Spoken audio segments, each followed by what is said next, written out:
विद्यार्थी मित्रांनो, 12वी तर्कशास्त्र विषयाची 17 फेब्रुवारी 2025 सोमवारी आपली परीक्षा झालेली आहे।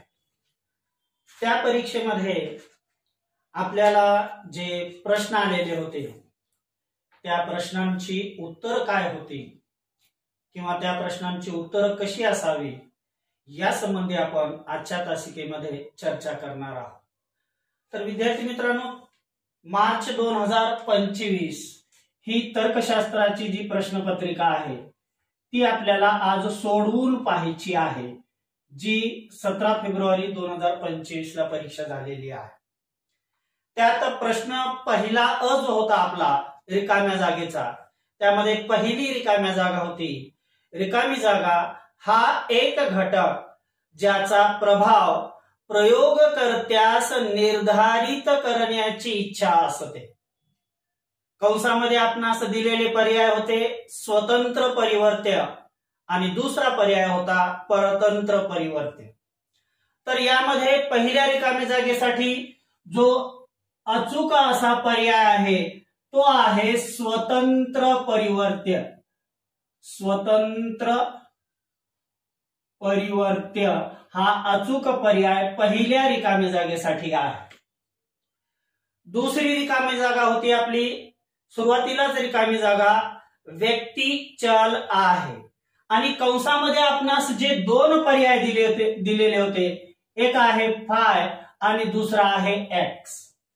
मग यापैकी आपला योग्य पर्याय कोणता आहे की रिकामी जागा व्यक्ती चल आहे, तर व्यक्ती चल एक्स आहे। आणि हा जो दुसरा आपल्याला पर्याय दिलेला आहे तो व्यक्ती चल नाही, तर तो विधेय चल आहे। तर तो काय आहे? विधेय चल आहे। त्यामुळे हा आपला पर्याय दुसऱ्या रिकाम्या जागेसाठी बसत नाही। दुसऱ्या रिकाम्या जागेसाठी योग्य पर्याय आहे एक्स।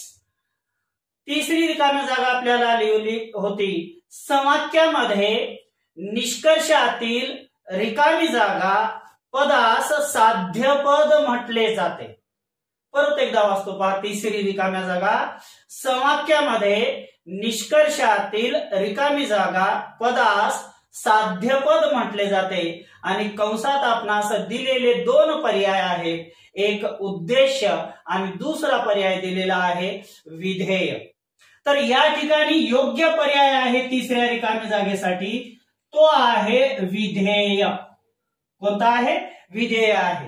कारण निष्कर्षातील विधेय पदाला साध्यपद म्हटलं जातं, तर निष्कर्षातील उद्देश्य पदाला पक्षपद म्हटलं जातं। आपल्याला इथं साध्यपदाविषयी विचारलेलं आहे, म्हणून योग्य पर्याय तिसऱ्या रिकाम्या जागेसाठी काय येतो?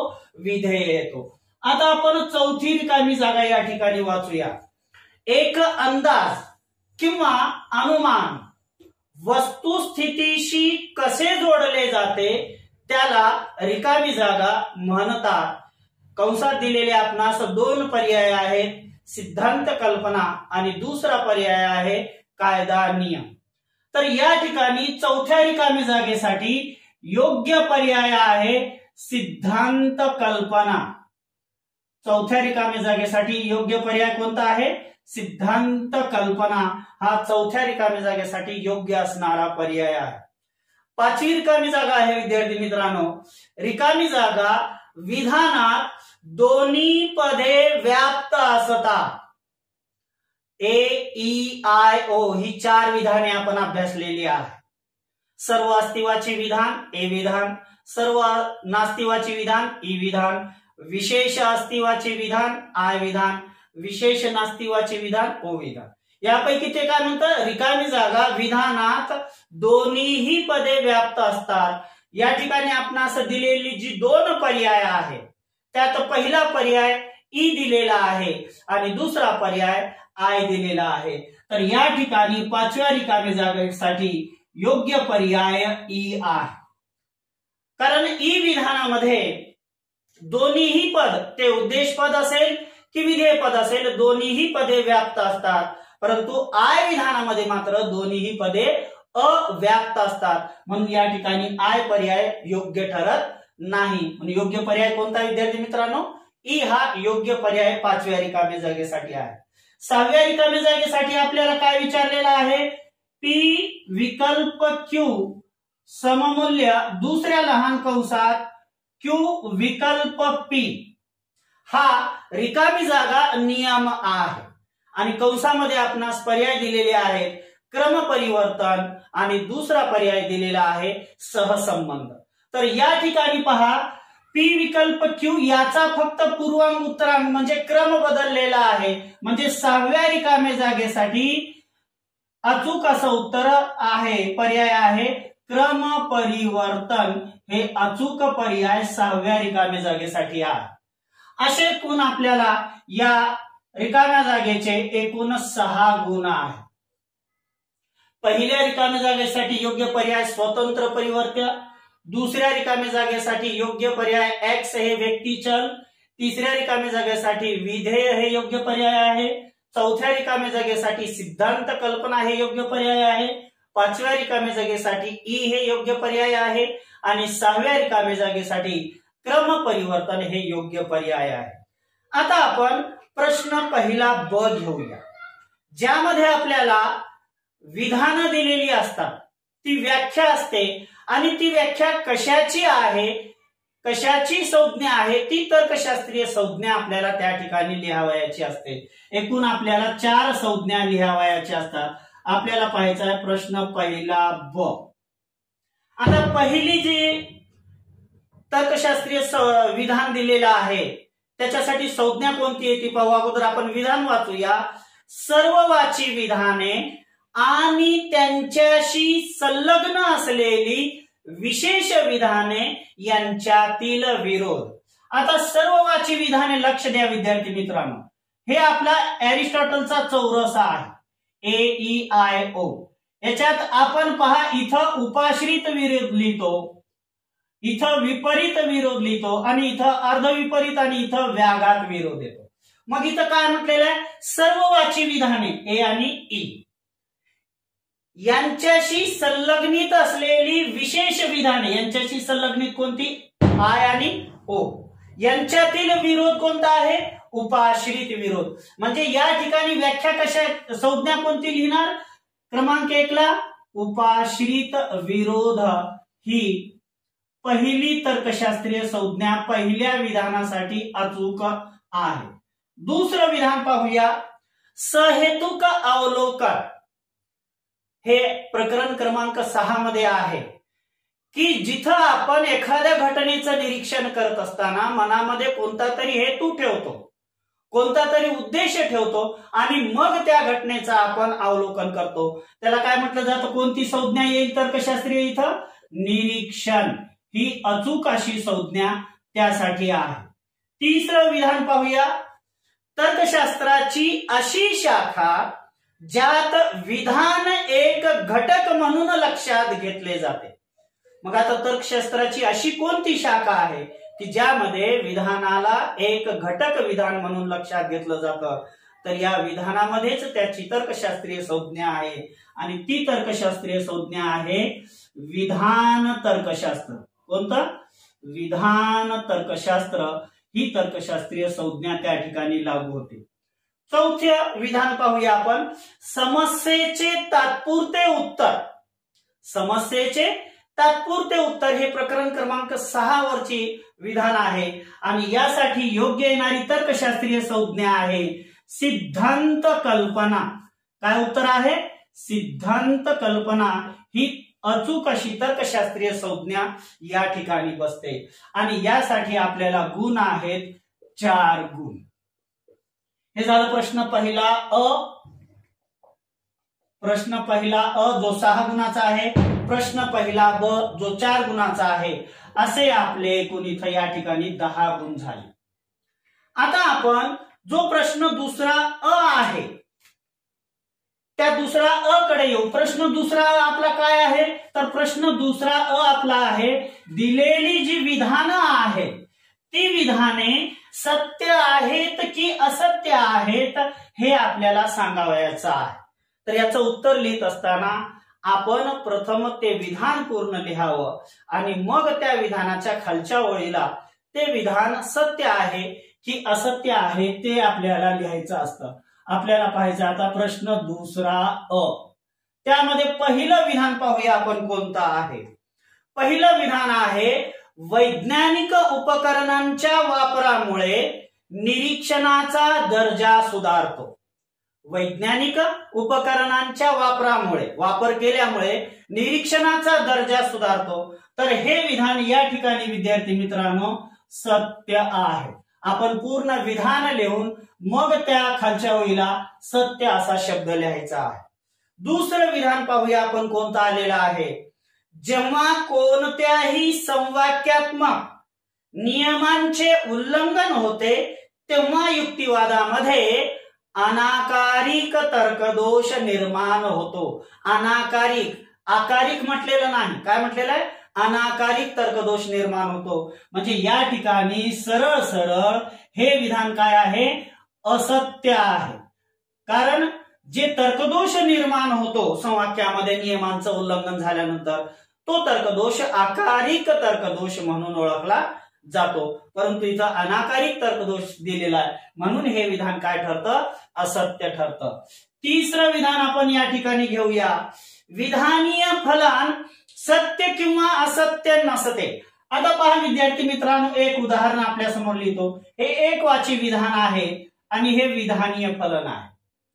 इथं पहा अजय सुंदर आहे हे एकवाचे विधान आणि इथं कोणीतरी सुंदर आहे हे विधानीय फलन. कोणीतरी सुंदर आहे या विधानीय फलनाला आपण सत्य किंवा असत्य म्हणू शकत नाही. परंतु अजय सुंदर आहे याला मात्र काय म्हणू शकतो, सत्य किंवा असत्य. म्हणजे एकवाची विधान जर असतं तर ते सत्य किंवा असत्य असतं. विधानीय फलन मात्र सत्य किंवा असत्य नसतं. म्हणजे या ठिकाणी जे विधान दिलंय की विधानीय फलन सत्यही नसते आणि असत्यही नसते, तर हे विधान या ठिकाणी काय आहे विद्यार्थी मित्रांनो, सत्य आहे. आता पहा चौथं विधान आपण या ठिकाणी घेऊया. चौथं विधान कोणतं आहे. जेव्हा सममूल्य विधानाची दोन्ही घटक विधाने, जेव्हा सममूल्य विधानाची दोन्ही घटक विधाने सत्य असतात तेव्हा सममूल्य विधान असत्य असते. आता सममूल्य विधानाचा पूर्वांक आणि उत्तरांक हे दोन्हीही सत्य आहेत, म्हणजे टी व टी आहे, तर ते सममूल्य टीच असेल ना, म्हणजे सत्य असेल. असत्य कसं होईल, म्हणजे या ठिकाणी हे चौथं विधान काय आहे, आपोआप असत्य ठरतं. आलं लक्षात. आता आपण घेऊया पाचवं विधान काय आहे. पाचवं विधान आहे विद्यार्थी मित्रांनो, सिद्धांत कल्पना हे बुद्धिनिष्ठ विचारसरणीचे फलित आहे. सिद्धांत कल्पना हे बुद्धिनिष्ठ विचारसरणीचे फलित आहे. तर हे विधान या ठिकाणी सत्य आहे, कारण सिद्धांत कल्पना हे बुद्धिनिष्ठ विचारसरणीचं फलित मानलं जातं. आता सहावं विधान पाहूया. प्रतिवर्तन हा निष्कर्षणाचा प्रकार आहे. आपण संवाक्य या प्रकरणामध्ये निष्कर्षणाचे जे 7 प्रकार आहेत त्यापैकी 2 मूलभूत प्रकारांचा अभ्यास केलेला आहे. ते 2 मूलभूत प्रकार कोणते, परिवर्तन आणि प्रतिवर्तन. मग या ठिकाणी विधान काय दिलेलं आहे, प्रतिवर्तन हा निष्कर्षणाचा प्रकार आहे. म्हणजे हे विधान कसं आहे विद्यार्थी मित्रांनो, सत्य आहे. तर असे आपले प्रश्न दुसरा अ चे एकूण 6 गुण होतात. आता आपण घेऊया प्रश्न दुसरा ब, जो आपला आहे जोड्या लावायचा. आता प्रश्न दुसरा अ मध्ये जोड्या जे लावायच्या आहेत त्यामध्ये आपल्याला पहिलं अ गटामध्ये दिलेला आहे एक योज्य तर्ककारक. काय दिलेला आहे, एक योज्य तर्ककारक, एक योज्य तर्ककारक असं दिलेलं आहे. आता याला ब गटातली जोडी काय लागते पहा. तर याला ब गटातली जोडी लागते निषेध, म्हणजे याला काय म्हटलं जातं, कर्ल किंवा याला कुरल, CURL, कुरल असं म्हटलं जातं.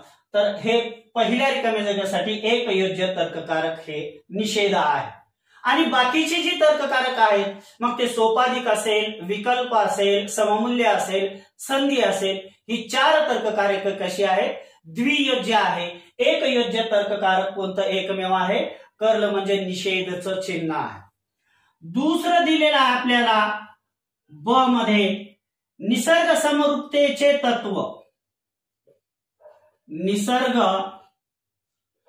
समरूपतेचे तत्व। आता निसर्ग समरूपतेचे तत्व हे काय आहे, तर तो विगमनाचा एक तात्विक आधार आहे आणि विगमनाच्या तात्विक आधारालाच आपण विगमनाचा आकारिक आधार असंही म्हणतो आणि ब गटात तो पर्याय आपल्या क्रमांक 4 चा आहे। मग याला पर्याय कोणता, विगमनाचा आकारिक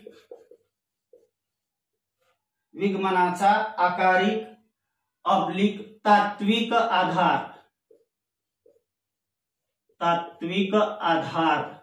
हा पर्याय क्रमांक 4 चा बरोबर ठरतो। आता तिसरी जोड्या लावामध्ये काय आहे, सिद्धांत कल्पना आणि ब गटाला जो योग्य पर्याय बसतो तो क्रमांक 1 चा बसतो की सिद्धांत कल्पना ही उचित ठरण्यासाठी ती स्वसुसंगत ठरली पाहिजे। कशी ठरली पाहिजे, स्वसुसंगत ठरली पाहिजे। म्हणून सिद्धांत कल्पनेसाठी जो योग्य पर्याय बसतो कोणता दिलेला आपल्याला क मध्ये, सिद्धांत कल्पना असं दिलेलं आहे, सिद्धांत कल्पना असं दिलं। मग याला योग्य पर्याय कोणता आहे, स्वसुसंगत ही उचित सिद्धांत कल्पनेची एक अट आहे। आता घेऊया ड, अप्रत्यक्ष सिद्धता दिलेल्या आपल्याला अ गटामध्ये अप्रत्यक्ष सिद्धता दिलेला आहे आणि ब गटामध्ये याला जो योग्य पर्याय बसतो, अप्रत्यक्ष सिद्धता कशी आहे की त्या युक्तिवादाचा जो निष्कर्ष आहे त्याचा निषेध करून आपण एक त्याला जास्तीचा आधार विधान म्हणून घेत असतो। म्हणून तो युक्तिवाद युक्त आहे की अयुक्त आहे हे ठरवत असताना अगोदर निष्कर्ष आपण निषेध करतो, म्हणून त्याला विपर्याय तत्व म्हणतात। म्हणून या ठिकाणी तिसरा पर्याय योग्य आहे या जोडीला, विपर्याय तत्व हा जो क्रमांक 3 चा पर्याय आहे तो चौथ्या जोडीसाठी योग्य बसतो आणि याचे गुण आहेत आपल्याला एकूण 4। असे प्रश्न दुसऱ्याचे एकूण गुण होतात 10। प्रश्न पहिला 10 गुण, प्रश्न दुसरा 10 गुण, असे आपले एकूण 20 गुण झालेले आहेत। आणि या ठिकाणी आपण आपला जो प्रात्यक्षिक 20 मार्क आणि हे 20 मार्क या ठिकाणीच आपण पहिल्या 20 मिनिटांमध्ये तर्कशास्त्र विषयात पास होतो। पण अभ्यास आपला तसा पाहिजे तर आपण अचूक उत्तर लिहू शकतो आणि अचूक उत्तर लिहिली तर आपण त्यामध्ये चांगले गुण घेऊ शकतो। आता येऊया आपण प्रश्न तिसरा अ। प्रश्न तिसरा अ आपल्याला या ठिकाणी घ्यायचा आहे। प्रश्न तिसरा अ, इथं आपल्याला विधानं दिलेली असतात आणि ती विधानं आपल्याला लघु सत्यता कोष्टक पद्धतीच्या साहाय्याने सोडवायची असतात। आता लघु सत्यता कोष्टक पद्धतीच्या साहाय्याने सोडवत असताना ती विधानं आपणास 3 दिलेली असतात, 3 पैकी आपल्याला 2 सोडवायची असतात। तर त्यातलं पहिलं विधान आपण या ठिकाणी घेऊया। पहिलं विधान आहे पी सोपाधिक निषेध क्यू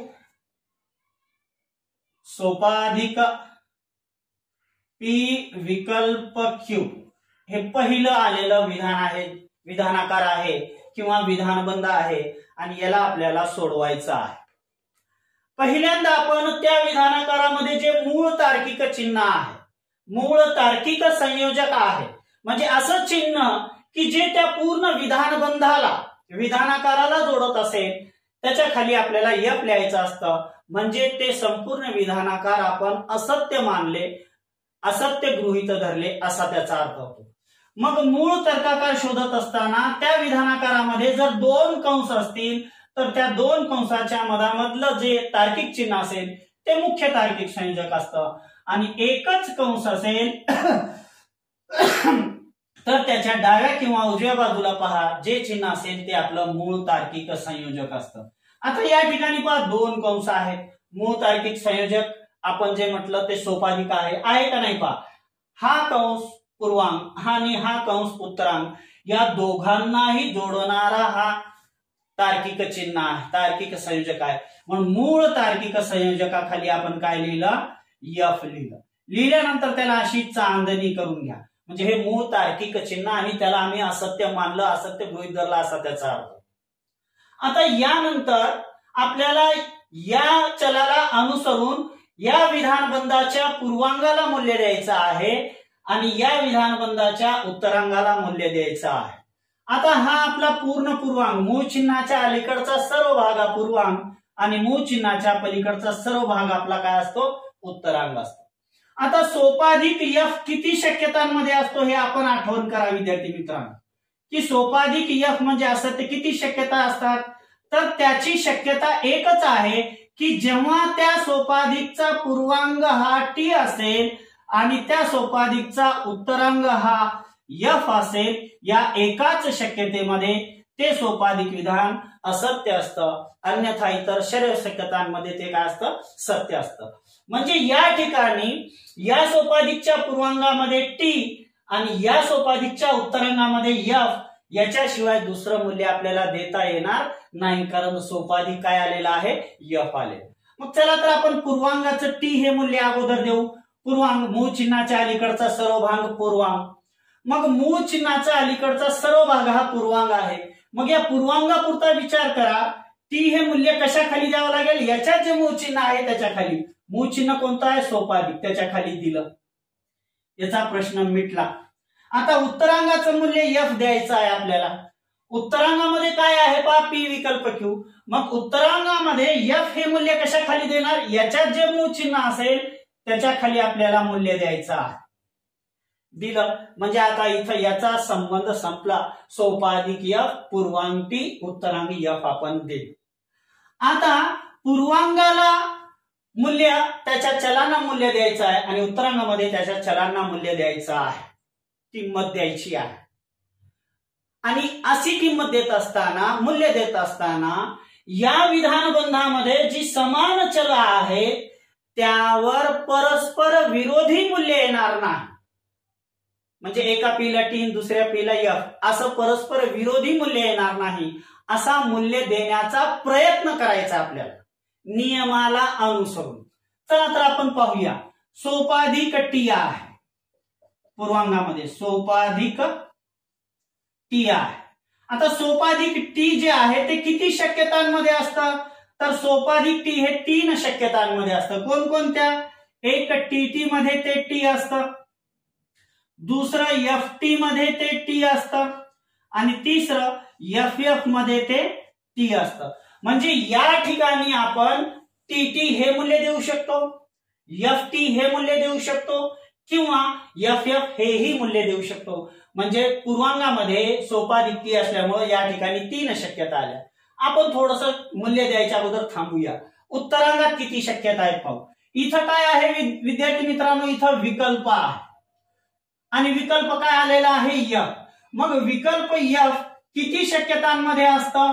तर विकल्प यफ हे एका शक्यतेमध्ये असतं जेव्हा त्याचा पूर्वांग हा यफ असतो आणि उत्तरांग सुद्धा काय असतो? यफ असतो, तेव्हाच ते विकल्प विधान यफ असतं. यफ एफ शिवाय या ठिकाणी दुसरं मूल्य देता येत नाही.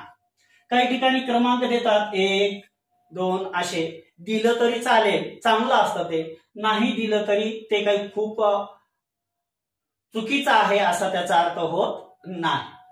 तर जिथं एक शक्यता लागू होते, मग ते पूर्वांग असेल की उत्तरांग असेल विद्यार्थी मित्रांनो, जिथं एक शक्यता लागू होते की आपल्यासमोर दुसरा पर्यायच नाही एफ एफ दिल्याशिवाय, ती शक्यता आपण अगोदर घ्यायची आहे.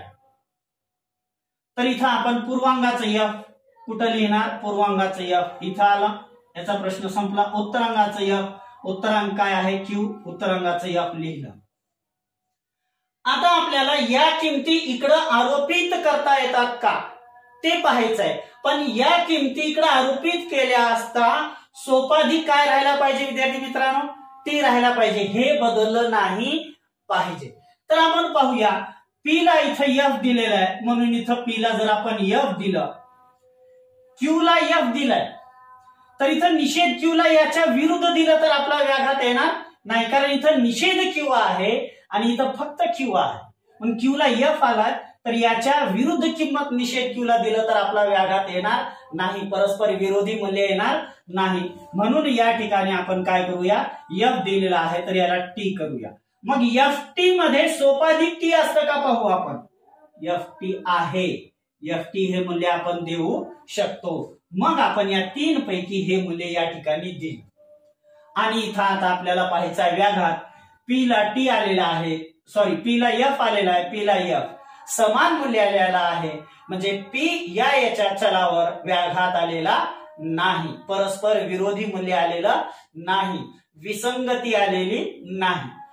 क्यू ला पहा, सॉरी निषेध क्यू टी आहे तर क्यू ची किंमत निषेध क्यू च्या विरुद्ध होईल, टी आहे तर काय झालं एफ. इथं क्यू ला एफ आहे, इथंही क्यू ला काय आहे एफ आहे. आपण म्हणाल की टी नाही, टी हे मूल्य निषेध क्यूचं आहे. इथं क्यू आहे आणि त्याला एफ आहे आणि क्यूचं मूल्य इथं आहे. इथंही क्यू ला एफ आहे आणि इथंही क्यू ला एफ आहे, समान मूल्य आलेलं आहे. म्हणजे या दोन्हीही जोड्यांवर कुठंही परस्पर विरोधी मूल्य व्याघात विसंगती आलेली नाही. म्हणून आपण या ठिकाणी मग 2 ओळीचा निर्णय लिहायचा आहे की असत्य मानून व्याघात आला नाही, असत्य मानून व्याघात आला नाही. पाहूया विद्यार्थी मित्रांनो, म्हणून हे शब्दही लिहू शकता किंवा आपण याला हे संकेतांकही वापरू शकतो. म्हणून दिलेले विधानबंध म्हणा किंवा विधानाकार म्हणा चालेल, विधानाकार सर्वतः सत्य नाही, हे त्याचं उत्तर आहे. आता लगेच आपण या ठिकाणी दुसरं सोडवूया. आपल्याला जे परीक्षेत आलेलं विधान आहे ते दुसरं सोडवूया. दुसरं आलेलं आहे पहा, पी संधी क्यू विकल्प निषेध आणि कंसात आहे पी संधी क्यू. पहा, आपण घाई गडबडीमध्ये लिहित असताना हा निषेध जर कंसाच्या मधात लिहिला आणि तो विधानबंध आपण बरोबर जरी सोडवला तरी आपल्याला 0 गुण मिळतात. याचं कारण असं आहे की आपण परीक्षेला दिलेला विधानबंध सोडवलेला नाही. म्हणून दिलेलं विधानबंध आपण काळजीपूर्वक लिहायचं. गुण कसे असतात, याचे 2 गुण असतात आणि जो निर्णय लिहिलाय त्याचा 1 गुण, असे आपल्याला त्याचे 3 गुण असतात. निर्णय नाही लिहिला तर आपणास 2च गुण मिळतात.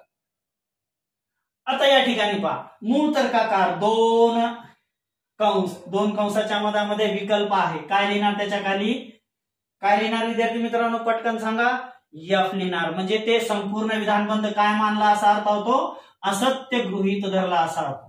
आता विकल्प एफ किती शक्यतांमध्ये असतं, त्याची एकच शक्यता आहे की पूर्वांग एफ आणि उत्तरांग एफ. इथं पहा आपण दिलेलं होतं. म्हणजे या विकल्पाच्या पूर्वांगामध्ये एफ हेच मूल्य द्यायचंय आणि या विकल्पाच्या उत्तरांगामध्ये एफ हेच मूल्य द्यायचंय. हे पूर्वांगात मूल्य द्यायचंय आणि हे उत्तरांगात मूल्य द्यायचं. मग पूर्वांगामध्ये एफ हे मूल्य देऊया. पूर्वांग काय, मूळ चिन्हाच्या अलीकडचा सर्व भाग पूर्वांग, एफ या ठिकाणी आला. आता उत्तरांगाचं मूल्य द्यायचं, हे मूल्य दिलं. उत्तरांगामध्ये मूल्य देत असताना थोडस काळजीपूर्वक पहा, आपण संधीला एफ हे मूल्य देतो पण ते चुकीचं आहे, कारण संधीचा निषेध आहे, कारण कंसाच्या बाहेर निषेध आहे. म्हणून उत्तरांगाचं एफ हे मूल्य अगोदर निषेध खाली येईल. झालं, मूल्य दिलं. आता पटकन आपण इथंच थांबायचं आहे. संधीचा निषेध जर एफ आहे तर याच्या विरुद्ध मूल्य संधीचं होईल. एफच्या विरुद्ध मूल्य काय होईल, टी होईल. आलं लक्षात. आता पुढे आपल्याला याला पूर्वांगाला आणि उत्तरांगाला मूल्य द्यायचं आहे. आता संधी एफ किती शक्यतांमध्ये असतं, संधी एफ हे 3 शक्यतांमध्ये असतं. कोणत्या, टी एफ, एफ टी आणि एफ एफ. या तिन्ही पैकी कोणतीही शक्यता आपण या ठिकाणी देऊ शकतो. आणि तर संधी टी किती शक्यतांमध्ये असतं, संधी टी त्याची एकच शक्यता आहे, टी बरोबर टी असतं, दुसरी कोणतीही शक्यता लागू होत नाही. मग मी आत्ताच पाहिलं आपण की जिथं एकच शक्यता लागू होते त्या ठिकाणी आपल्याला अगोदर मूल्य द्यावयाचं आहे. मग आता इथं उत्तरांगामध्ये अगोदर मूल्य देऊ, कारण संधी टी किती शक्यतांमध्ये एकाच, कोणत्या टी व टी. म्हणजे या संधीच्या पूर्वांगाला टी आणि उत्तरांगाला टी याच्याशिवाय दुसरं मूल्य आपल्याला देता येत नाही, म्हणून आपण ती दिली. आता पूर्वांगामध्ये आपण मूल्य देऊया. आता पूर्वांगामध्ये मूल्य देत असताना आपल्याला ते मूल्य या तिन्ही पैकी कोणतंही एक देता येतं. तर आपण या ठिकाणी पाहूया कोणतं मूल्य देता येईल. टी एफ हे मूल्य देता येतं का पहा. टी एफ हे मूल्य दिलं, व्याघात येतं का, येतो. इथं व्याघात येतो पहा, क्यूला एफ आणि क्यूला टी. म्हणजे पहिली शक्यता आपल्याला देता येत नाही, आपण ती शक्यता सोडून देऊया. दुसरी शक्यता आपण या ठिकाणी घेऊया, कोणती, एफ टी. दुसरी शक्यता एफ टी घेतली तरी या ठिकाणी पी वर व्याघात येतो, क्यू वर जरी नाही आला तरी या जोडीवर व्याघात येतो. म्हणजे एफ टी ही शक्यताही आपण देऊ शकत नाही. तिसरी शक्यता पाहूया आपण, तिसऱ्या शक्यतेत देता येतं का, एफ एफ. इथंही व्याघात येतो, पीला एफ आणि इथं पीला टी, क्यूला एफ आणि क्यूला टी व्याघात येतो. म्हणून या ठिकाणी आपण तिन्ही पैकी कोणतीही शक्यता दिली तरी आपला व्याघात येत आहे. मग अशा वेळेला आपल्या समोर पर्यायच नाही, कारण इथं टी टी देता येत नाही, कारण टी टी ही शक्यता आहे का एफ साठी, नाही, कारण संधी एफ आहे. मग आपण जी पहिली शक्यता असेल टी एफ ही शक्यता देऊन घ्यायची आणि मग त्या ठिकाणी आपल्याला त्याचा व्याघात आला आहे की नाही तो पाहायचा आहे. आपण पाहूया व्याघात. इथं पीला टी आहे आणि इथं पीला टी आहे. इथं विरुद्ध किंमत, विरुद्ध मूल्य, विसंगती आलेली नाही, म्हणजे या जोडीवर व्याघात नाही. दुसरी जोडी आहे का, आहे, क्यूला एफ क्यूला टी. इथं मात्र व्याघात आलेला आहे आणि तो व्याघात आपल्याला दर्शवायचा आहे, दर्शवला. मग आता इथं निर्णय लिहायचा आपल्याला, असत्य मानून व्याघात आला आहे, म्हणून दिलेले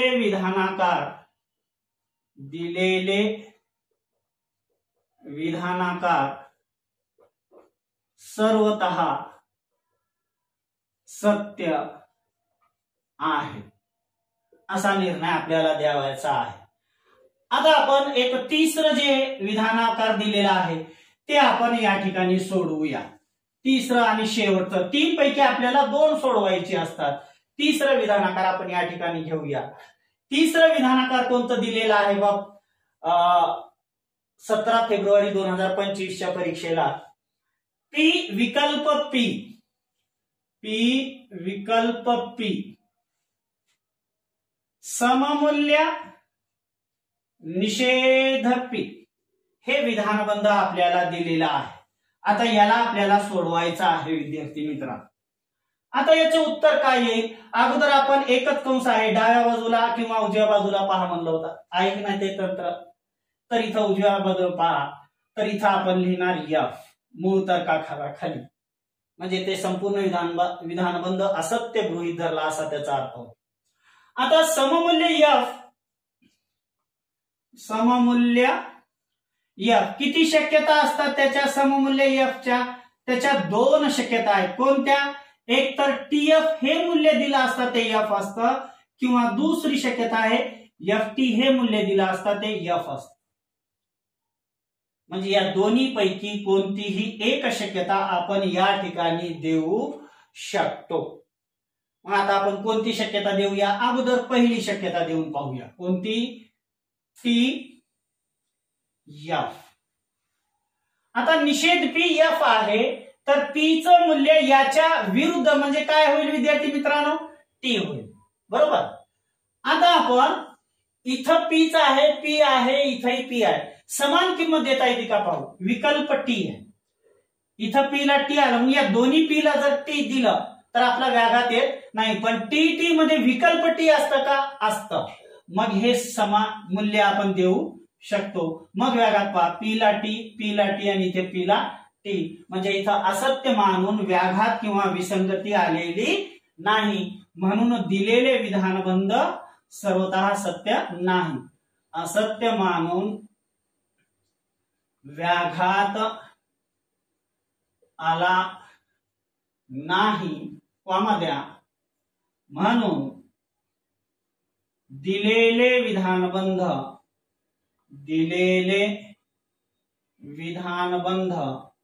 सर्वतः सत्य नाही. या पद्धतीने आता हे प्रश्न तिसरा अ झालं आणि याला आपल्याला 6 गुण आहेत. 3 दिलेले असतात, 2 सोडवायचे असतात आपल्याला. मग एखादं जर विधानबंध चुकलं तर आपले गुण कमी होऊ नये म्हणून आपण त्या ठिकाणी तिन्ही सोडवायचे आहे. आता प्रश्न तिसरा ब पासून जे आहे ते आपण पुढच्या भागामध्ये पाहूया. हा पहिला भाग आहे, याचा पुढचा दुसरा भाग तयार होईल. दुसऱ्या भागामध्ये जिथपर्यंत होईल ते पूर्ण झालं ठीक, अन्यथा मग आपण तिसऱ्याही भागाकडे जाऊया. तर आजच्या तासिकेमध्ये आपण या ठिकाणीच थांबूया.